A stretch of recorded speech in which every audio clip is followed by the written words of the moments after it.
Pinapayuhan natin ang mga biyahero na galing Bicol and Quezon areas na po pwede na ditong kumaliwa. Ang labas ditong bypass road na ito ay sa bayan na ng Alaminos.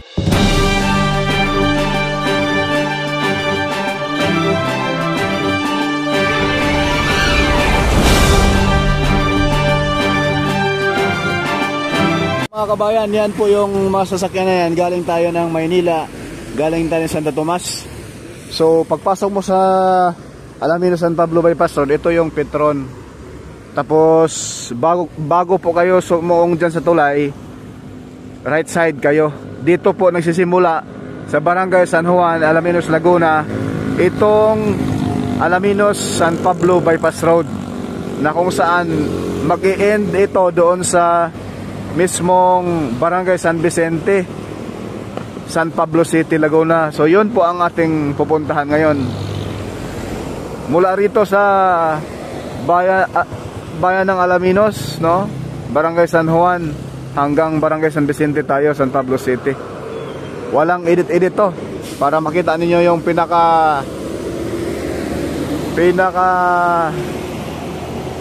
daan talaga. So yung tulay na sa taas, mga bayan, yan po yung SLEX TR4. Okay po, let's go. Good morning sa lahat. So ngayon, mga bayan, pupuntahan natin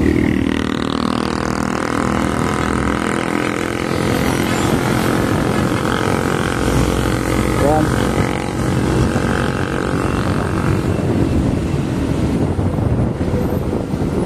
Yan dito po.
Hindi po kayo mawala rito, mga bayan, diretsuhin mo lang.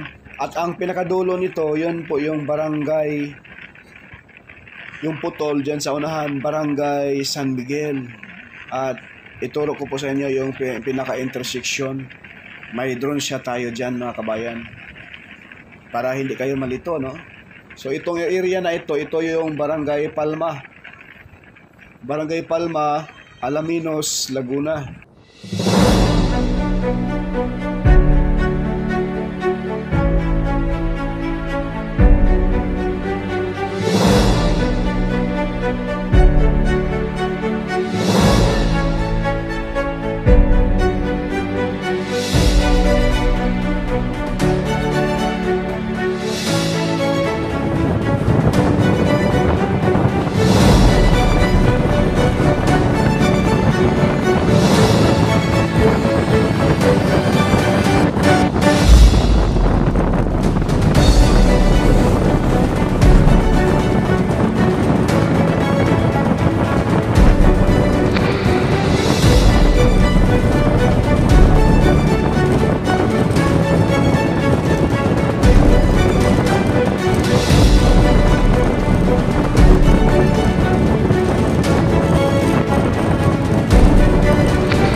ito na po mga kabayan.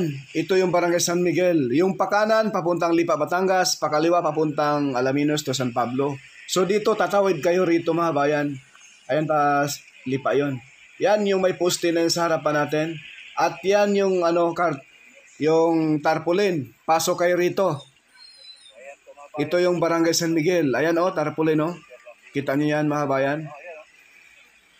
Kita nyo? Pagpasok nyo rito sa maliit na daan, diretso lang. So, pagdating dyan sa unahan, mga almost 30 meter.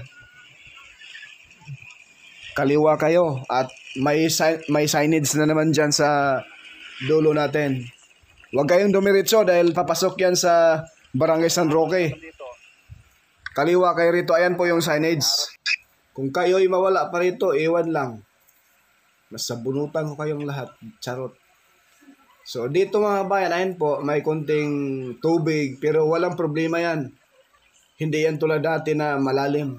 Konting lang po yan dahil grabe yung ulan. Ayan po mga kabayan. Light vehicles only.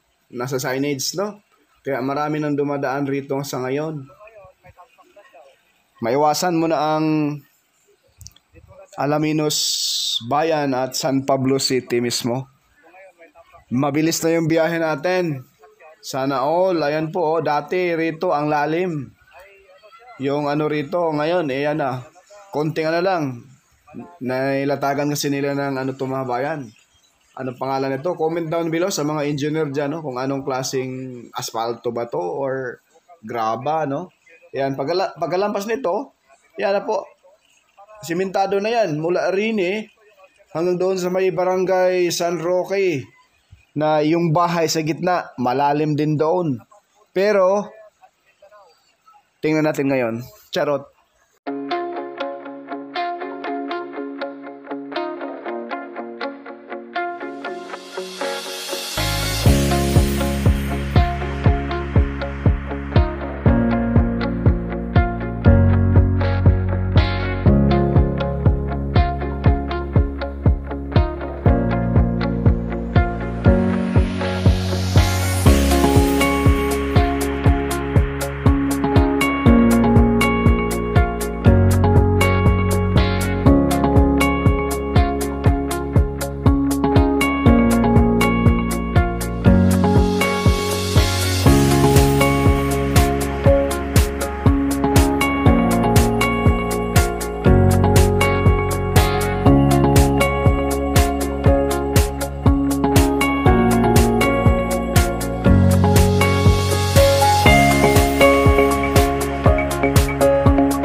malalim din tong portion na ito, yan sa unahan.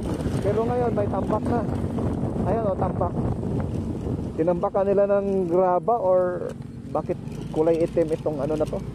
Kulay itim itong tambak na to. Ayan mga bayan o. Mga 20 meters. Hindi natin alam anong klaseng lupa to, bakit itim. Ayan o, dito tinambak. At least walang putik, walang ano siya, walang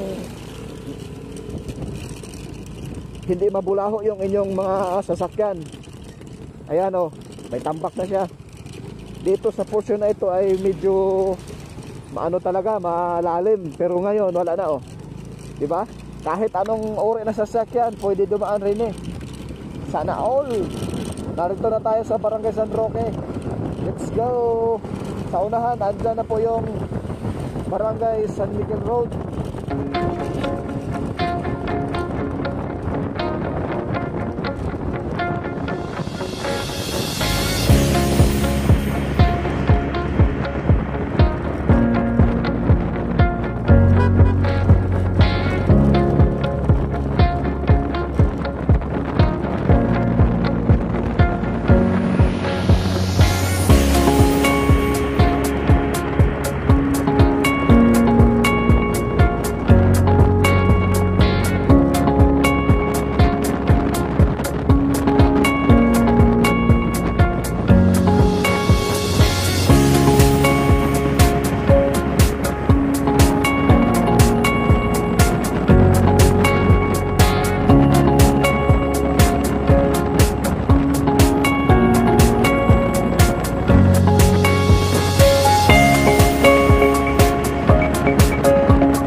Shoutout po sa lahat na nagmumotor, no. Huwag po kayong masyadong dumaan sa gilid dahil maraming nagbibilad rito. Pag maganda yung panahon, mainit, nagbibilad ng kupra.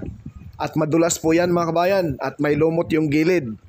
Dahil inga po, matagal na pong walang dumadaan rito. Mag-ingat po, mag-ingat sa motorista. Lalo na po paggabi, lalo na po walang sasakyan dito.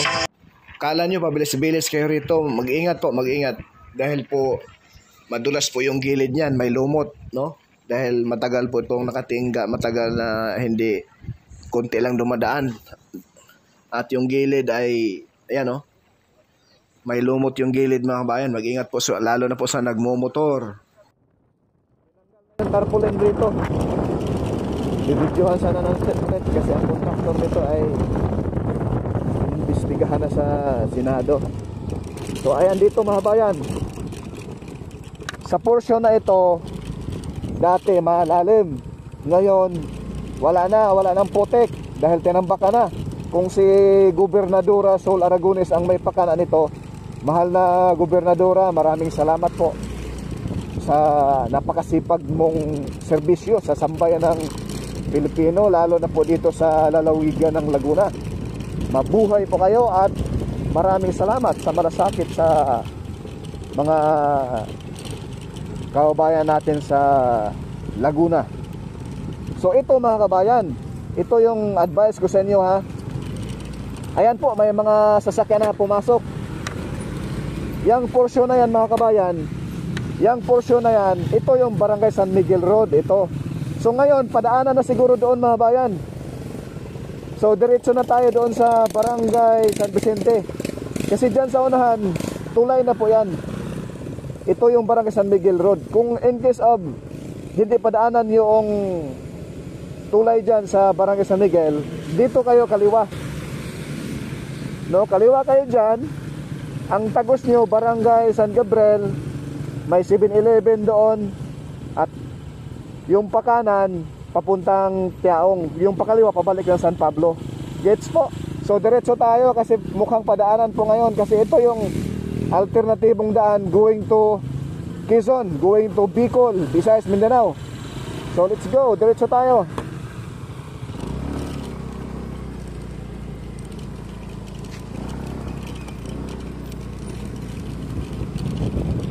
Ayan po mga kabayan, diretso lang tayo. Mukhang padaanan na. May mga sasakyan ng dumadaan, malalaki. Nilagan na nila ng ano mga kabayan. Anong kulay nito? Graba ba ito or bakit kulay itim itong mga buhangin na ito? Wow, wala nang putik.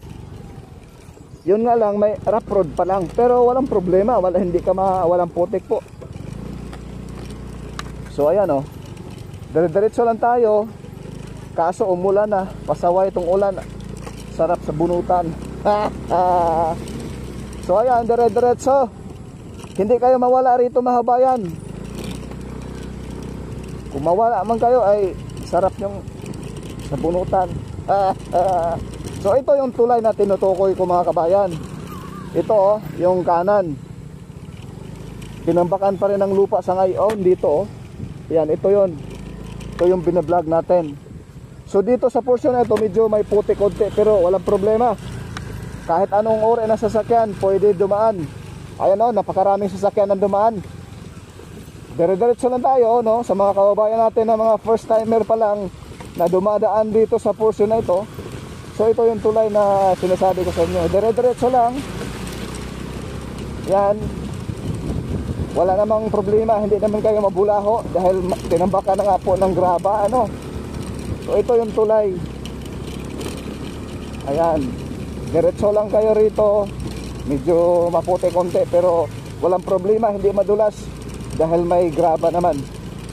Dahil ngayon maulan, pero pwede dumaan kahit anong uri ng sasakyan.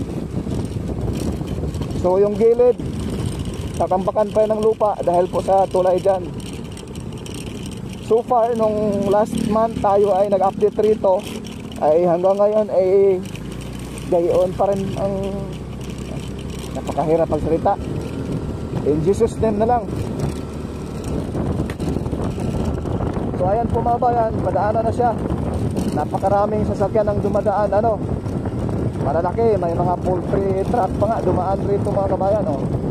Siguro pagsamantala itong bubuksan dahil malapit na ang undas, marami tayong mga kababayan na magbakasyon para bumisita sa kanilang mga mahal sa buhay na pumanaw na. So ito po yung mga paggabi mga bayan, open pa rin to, pero ingat lang, no, pag kayo'y dumadaan rito dahil ipapakita ko sa inyo marami pang distraction. Tulad noon sa dadaanan natin, may mga bakbo pa at may mga harang pa. Ingat lang po, dahan-dahan. Huwag po tayong ano. Ayan po, yun ang parang gate nila. Dire-diretso lang tayo mga kabayan hanggang Barangay San Vicente.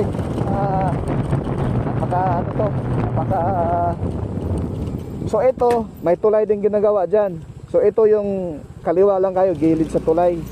Tsaka may rough road naman mga kabayan. So ayan, medyo may konting ano dito, konting build up kasi medyo masikip konti yung daanan rito.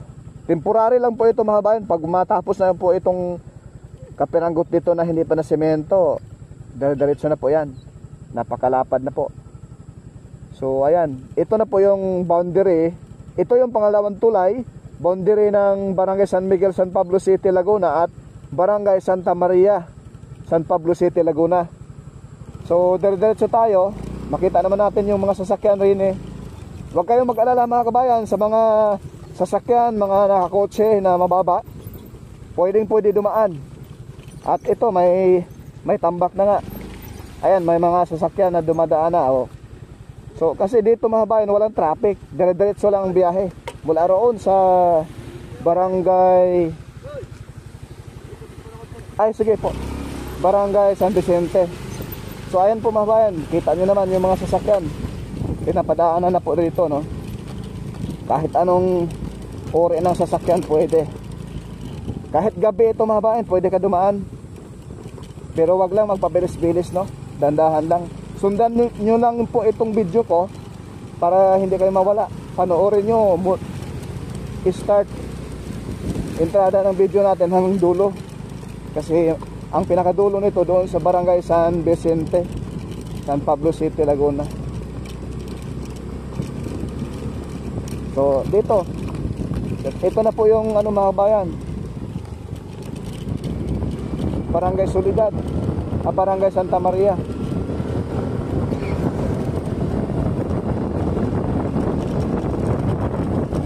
So ito yung wrong house, no?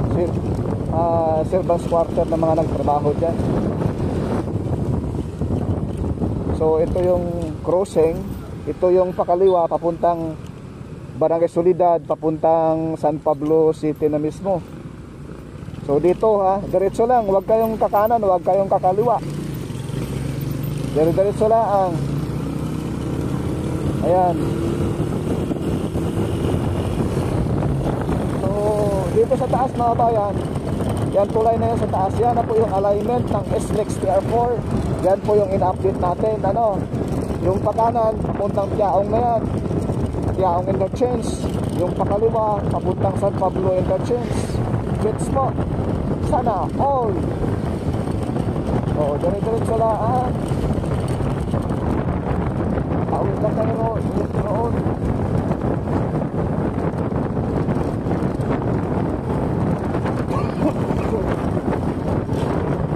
Ubak na tayo. Ay, pakilan.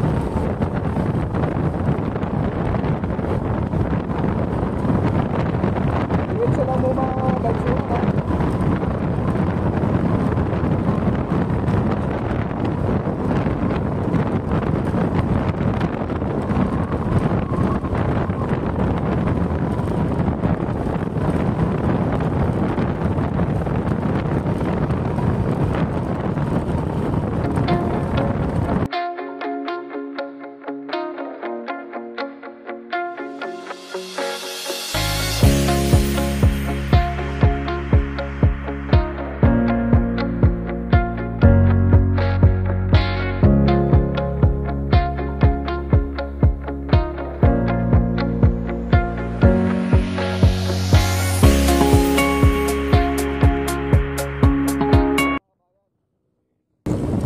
Kaya mag-ingat po kayo kapag gabi kayo dumaan rito dahil maraming distraction at maraming kawad ng kuryente. Ayan mga poste nakahambalang pa. Ito na yung release, yung pakanan papuntang Tiaong na, itong pabalik pakaliwa papuntang San Pablo City mismo. Ayan na yung release release ng PNR.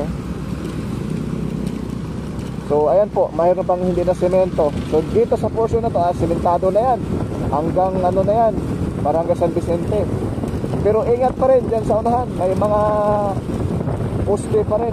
May poste ng mga kawayan.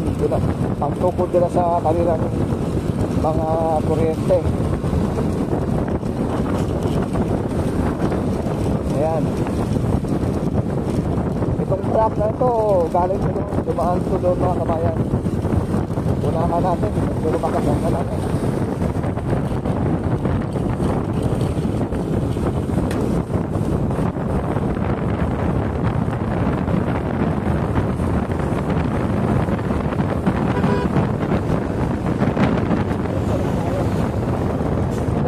Papuntang Visayas, Mindanao. Ayan dito na pulaan, para hindi na malito. Diretso na. So yung pakaliwa, pabalik ng San Pablo City yan. So ayan po mga bayan, kung galing ka ng Bicol, alternate route, ito po yung yung mismong pakaliwa kayo rito. Para hindi na kayo dadaan ng San Pablo City. Diretso na kayo doon. Diretso na po yun mga bayan. At makikita natin rito yung intersection na yan, Bulaluhan ni Juan. At diretso lang po mga bayan, yung mismong para hindi na kayo dadaan sa mismong San Pablo City. Sir, vlog lang po. Ayan po mga bayan, napakalaking good news. Dahil ito ay open na po sa publiko itong Alaminos San Pablo Bypass Road. Napakalaking good news nito dahil yung mga biyahero natin mga kabayan, pauwi ng probinsya. So ito yung madaanan natin na makaiwas tayo sa San Pablo City at mismong Alaminos Bayan. Palabas papuntang Maynila. Ayan po mga bayan, kung kayo ay galing ng Bicol, so dito sa intersection ng Barangay San Vicente, San Pablo City, Laguna. Ayan po mga bayan, Bulaluhan ni Juan. Kapag ikaw ay galing ng Bicol, right side kayo. Right side lang kayo mga bayan, So malaking daan po, Mala Expressway itong daan. Baka hindi ka pwede yan. At saka ito mga kabayan ay kita nyo naman yan. Mababa siya mga kabayan kaya hindi pwede. Baka sasabit yung ilalim. Pero na siya mga kabayan, may tambak. Tinambakan na ng light vehicle lang, light vehicle lang po. Ayan po mga kabayan. Anong pangalan sir? Ayan si Sir Dr. Marino Garcia, Chief na City ng San Pablo. Ayan mga bayan, Yan po si Sir Marino Garcia, mga bayan. Sir, ang mensahe po natin dito po sa ating mga kabayan na mga biyahero sa darating na undas, dahil ito ay bukas na po itong Alaminos San Pablo Bypass Road. So ano pong masasabi natin, sir? Advice po natin sa mga biyahero. Pinapayuhan natin ang mga biyahero na galing Bicol and Quezon areas na po pwede na ditong kumaliwa. Ang labas ditong bypass road na ito ay sa bayan na ng Alaminos. Makakaiwas na tayo sa traffic congestion sa San Pablo City. Malaking bagay pagka dito tumaan, shortcut na to. Ayan. Pero exclusive lang ito for light vehicles only. Alternate road for light vehicles only. Sir, salamat po ng marami. Thank you. Kay Sir Marino A. Garcia. Ako yung chief ng CTMO ng San Pablo. Ayan, thank you so much, sir. Ayan po mga bayan, napakalaking good news. Ayan, tulad ng mga light vehicles, ang mga kababayan natin na bibiyahe papuntang Bicol, paluwas ng Maynila. Napakalaking tipid sa oras ito, mga bayan. Dahil ito ay walang traffic. Kita nyo naman, no? Mga bayan, no? Oo. Sobrang lawak, walang ka-traffic yan. Kaya napakalaking good news. Kaya dito muna tayo, mga bayan, sa kabilang side. Ayan, may mga signboard naman. Kung kayo ay galing ng Bicol, ayan o, yung Bulaluhan ni Juan, kaliwa kayo rito. Dire-diretso lang. Hanggang ano na po yan, mga bayan, ang labas natin. Doon na po sa mismong Barangay San Juan, Alaminos, Laguna. So hanggang dito lang muna, mga bayan. Forecast Studio hindi sikat, pero nag-aabot ng Balitang Tapat. Maraming salamat and ingat po sa pagbiyahe sa darating na undas. God bless po.